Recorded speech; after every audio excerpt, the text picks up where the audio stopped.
Jamarat ini sudah bagus sekali. Akses untuk masuknya berbeda, akses untuk keluarnya juga berbeda ya.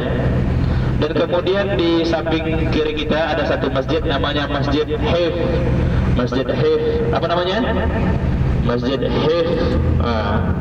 Kemudian Bapak Ibu sama Allah untuk jamarat di bahagian paling depan, paling di depan kita itu Jumratul Ula, kemudian di tengah-tengahnya Jumratul Wusta, dan kemudian yang di belakang kita yang paling terakhir itu namanya Jumratul Aqabah atau Jumratul Kubra. Dan kemudian di mana Tazkiyah? Di bawah apartemen yang warna coklat ini. Kalau maktur yang sangat dekat sekali berdekatan dengan jamarat, kalau kita di sampingnya Bapak Maktur. Ini di samping kanan kita ada satu terowongan. Kelihatan? Kalau Bapak Ibu pernah mendengar tragedi Mina, ya, tragedi Mina, disitulah dulunya orang-orang kita Asia banyak yang meninggal dunia, jumlahnya mungkin lebih kurang 400-an. Karena ketika itu terowongannya baru satu saja, akses untuk masuk dan keluarnya satu saja.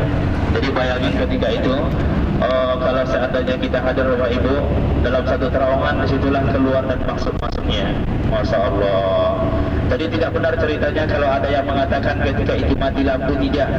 Kita sudah ketemu dengan jemaah yang hadir di tragedi Mina pada tahun 90. Ketika itu saking banyaknya jemaah atau manusia di sana saling dorong-mendorong, kemudian jatuh di depannya, yang belakang dorong lagi, sampai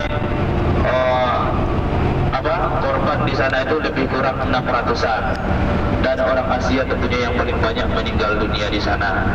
Alhamdulillah semenjak kejadian itu pemerintahan Saudi membuat satu terowongan lagi untuk akses keluarnya, masuknya lain, keluarnya lain.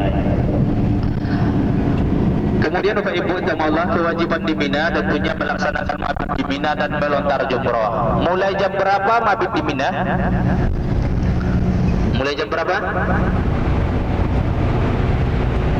Mulai sesudah maghrib. Sekurang-kurang mabit di Mina berapa jam? Yang sudah melaksanakan haji, sekurang-kurang mabit di Mina 6 jam. Jadi kalau kita melaksanakan mabit, kita harus hadir di sana sekurang-kurangnya 6 jam. Dan kemudian setiap harinya masih ada kewajiban kita selain melaksanakan mabit, yaitu melontar jumrah pada tanggal 11, 12, 13 Zulhijjah. Pada tanggal 11 Zulhijjah kita akan melontar jumrah, Jumratul Wusta, Jumratul Ula, Jumratul Wusta, dan Jumratul Aqabah. Tentunya batu yang kita perlukan ketika tanggal 11 Zulhijjah 21 batu, ya, 21 batu. Dan jam berapa mulainya melontar jumrah? Untuk tanggal 11, tanggal 12, tanggal 13, berapa batu yang kita perlukan? 21 batu. Waktunya tadi mulai tergelincir matahari sampai terbenam matahari. Itulah waktu melontar jumrah. Tetapi kalau kita lihat prakteknya ketika di musim haji, ada yang melontar ketika pagi, ada yang melontar malam, ada yang melontar tengah malam. Begitulah kenyataannya ketika di musim haji. Bagaimana ulama Saudi khususnya telah membenarkan atau membolehkan melaksanakan melontar jumrah ketika pagi, malam, dan pertengahan malam. Kita yang mengetahui hukum, kalau memungkinkan kita kembali kepada hukum yang aslinya sebagaimana yang sudah disampaikan oleh ulama-ulama kita yang terdahulu, yaitu mulai tergelincir matahari sampai terbenam matahari. Dan yang paling abdol tentunya ketika tergelincir matahari. Tentunya ketika itu adalah panas-panasnya Bapak Ibu ya, sangat sulit sekali kita untuk keluar. Bayangkan kalau sampai suhunya 50 derajat Celcius ya, Masya Allah sangat panas sekali. Itulah yang paling abdol. 21 batu yang kita perlukan untuk tanggal 11 Zulhijjah.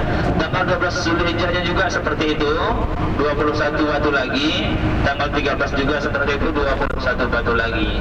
Jadi seandainya kita melaksanakan nahar sadi, berapa batu yang kita perlukan?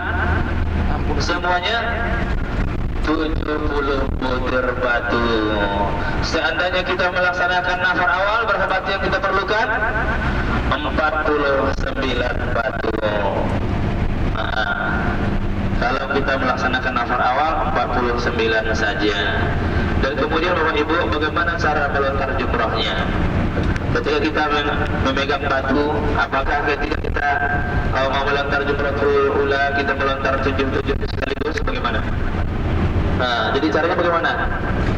Satu-satu. Dan cara melontarnya bagaimana? Apakah begini, ataukah begini, ataukah begini? Bagaimana? Kalau disebutkan di dalam kitab, angkat tangannya, kemudian melemparkan seperti ini satu-satu. Jangan seperti ini. Atau sampai selesai. Bukan ya? Jadi harus satu-satu.